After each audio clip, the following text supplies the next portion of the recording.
जब आप ईवीएम में बटन टिपेंगे ना तो दिखेगा लालटेन और अंदर में पर्ची जब छप कर गिरेगा तो कमल का छपता है और नहीं करेगा। तो हम समस्तीपुर के युवा चैलेंज करते हैं, ईवीएम हमारे सामने रख के हम चैलेंज करते हैं कि उसको हैक करके दिखा देंगे कैसे हैक होता है। प्यार में कोई इतना लड़की भी धोखा नहीं देती है, लड़की भी इतना पलटी नहीं मारती है जितना हमारे चच्चा बिहार में पलटी मारे हैं। और सर नमस्कार, आपका नाम क्या? मेरा नाम पवन कुमार राय, वारिसनगर प्रखंड अध्यक्ष। तो जन विश्वास जो यात्रा चल रही है उसमें इसके लिए आपका क्या कहना है? देखिए, जन विश्वास यात्रा जो है तेजस्वी जी का सफल विश्वास यात्रा इसलिए है, इन्होंने 17 महीने के अंदर सरकार में स्वास्थ्य मंत्री होने के नाते इन्होंने बहुत काम किया है। खास करके रोजगार के क्षेत्र में इन्होंने अद्वितीय काम किया है, जो आज तक पूरे भारतवर्ष के इतिहास में पहली बार बिहार को मिला, वो तेजस्वी जी के सरकार में। सर तो अभी जो ये जन विश्वास यात्रा जो चल रहा है इससे बीजेपी घबराई हुई है? घबराई हुई है कि वो चुपचाप देख रही है, भीड़ को देख करके वो डर गई है, घबराई नहीं, आक्रोशित है, डर गई है। उसे ये चिंता सताने लगी है कि बिहार की जनता आगामी ये अप्रैल में जो चुनाव होने वाला है उसमें क्या होगा उसके साथ, इसके कारण बीजेपी घबरा गई। सीबीआई ईडी से कैसे बताइएगा? देखिए, सीबीआई और ईडी तो निरंतर चलते आ रहा है, ये आज की नई बात नहीं है जो इस पर हम बहुत ज़्यादा फोकस करूं। ये तो पहले से ही झेलते आ रहे हैं लालू प्रसाद जी, अब उनका बेटा भी झेल रहा है। ये तो सरकार का सोची समझी साजिश के तहत किसी तरह से इनको चाहता है कि हम डिमोरलाइज करें, लेकिन यह व्यक्ति रुकने वाला नहीं है। जब कारवां चल देती है, जो कोई काम करने के लिए निकलता है तो फिर अपना सब कुछ जनता के लिए न्यौछावर करता है, उसको डर नहीं होता है किसी से। 2024 में कितना सीट आप देखिए, जनता की उमड़ती भीड़ को देखते हुए और ख़ास करके नौजवानों का जो मंशा है साफ जग जाहिर हो रहा है कि नौजवान उनके पक्ष में है और जी तोड़ मेहनत कर रहा है। नौजवानों को जो 17 महीने के अंदर नौकरियां जो दी हैं, जिसका सिलसिलेवार ढंग से जो उन्होंने आगे बढ़ाने का काम किया है, वो अद्वितीय काम जो हुआ है, इससे नौजवान काफ़ी खुश है। और नौजवान के मन में ये बात उत्पन्न हो रही है कि 40 में 40। बीजेपी तो कहती है कि बीजेपी इस बार 370 लाएगी और एनडीए 400 पार।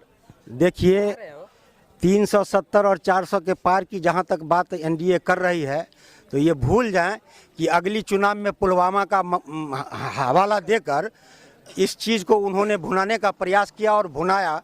लेकिन अब जनता जाग चुकी है, लोग शिक्षित हो चुके हैं, वंचित गरीब मजदूर जितने भी लोग हैं हर घर में लोग शिक्षा प्राप्त कर रहे हैं।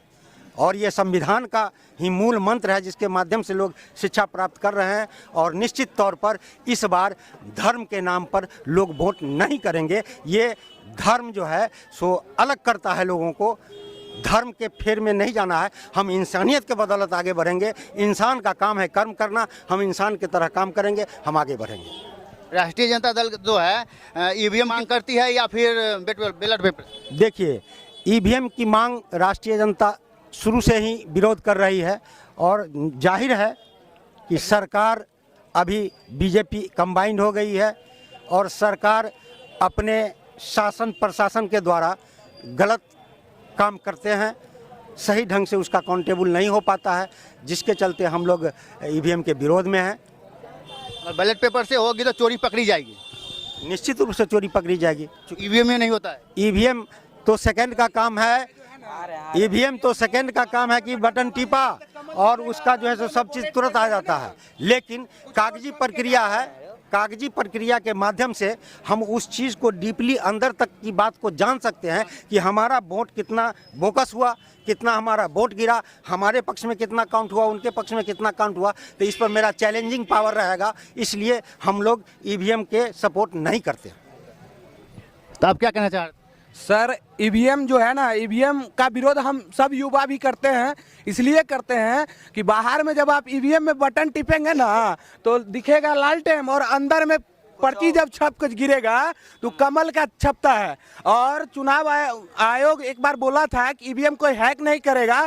तो हम समस्तीपुर के युवा चैलेंज करते हैं, ईवीएम हमारे सामने रख के हम चैलेंज करते हैं कि उसको हैक करके दिखा देंगे कैसे हैक होता है। सुप्रीम कोर्ट का वकील सब यही तो कहना है। बिल्कुल कहना है सर। आपको एक चीज और बता देते हैं, नीतीश कुमार जो ये पलटी मारा और पलटी मारने का काम किया, आपको बता दे कि बिहार में प्यार में कोई इतना लड़की भी धोखा नहीं देती है, लड़की भी इतना पलटी नहीं मारती है जितना हमारे चच्चा बिहार में पलटी मारे हैं। और इसी तरह अगर वो पलटी मारते रहेंगे 9 बार 9 बार इसी तरह सर इसी तरह अगर लगातार पलटी मारते रहेंगे तो छिहत्तरा जो है HIV को शिकार करवा देगा, पूरा बिहार HIV का शिकार हो जाएगा, समझे। वो तो खुद के बीजेपी के चाल में फंस गए हैं। बीजेपी के चाल में निश्चित तौर पर बीजेपी उनको अपना लोकसभा सीट जिताने के फेर में इनको ले तो जरूर लिया है, लेकिन ये लोकसभा चुनाव के बाद जो इनकी गति होगी वो तो स्वयं जानेंगे। विधानसभा और लोकसभा एक ही बार होने की संभावना है क्या? अगर विधानसभा और लोकसभा एक ही बार चुनाव की जहां तक चैलेंजिंग की बात है तो तेजस्वी जी ने तो खुल के बोल दिया है कि अगर दम है तो एक साथ करा के देख लो, लेकिन घबराई हुई है बीजेपी, वो कराएगी नहीं। नहीं, इन्हीं की सभा में बोला गया है कि एक ही बार कराने की साजिश चल रही है। साजिश चल रही है ये बात ठीक है, लेकिन उन्होंने ये भी कहा है कि अगर एक साथ करा लेते हैं तो करा के देख लें। क्योंकि नीतीश कुमार बीजेपी लाई है एक ही शर्त पे कि दोनों का चुनाव एक ही साथ हो। ठीक है, ये नीतीश कुमार की सोच है, चूंकि नीतीश कुमार जी चाहते हैं उनके साथ रह। नीतीश कुमार नहीं चाह रही है, बीजेपी चाह रही है। बीजेपी चाह रही है, तो बीजेपी चाह रही है जो हम एक ही साथ चुनाव लड़ें, तो निश्चित तौर पर बीजेपी उनके साथ तो होगी, तो इससे फायदा बीजेपी को मिलेगा, नीतीश जी को नहीं मिलेगा। खुद के नीतीश जी का कुर्सी खतरे में है। निश्चित तौर पर अब नीतीश जी का कुर्सी ये आखिरी मौका है, इसके बाद तो जनते ही नकार देगी, तो वो किसको मिला करके सरकार बनाएंगे। जनता तो सफाई नीतीश कुमार को एक अभी ये 3 नंबर की पार्टी बना चुकी है। 2024 में मालूम चल जाएगा कि किसको सपोर्ट मिलेगी, जनता देगा और किसको नहीं देगा। निश्चित तौर पर 2 बार पलटने के बाद तो तिहाई पर आ गए हैं, और इस बार पलटने के बाद तो सफाई पर चले जाएंगे। इनको कोई 24 में इनका तो पत्ता साफ है। पत्ता साफ है।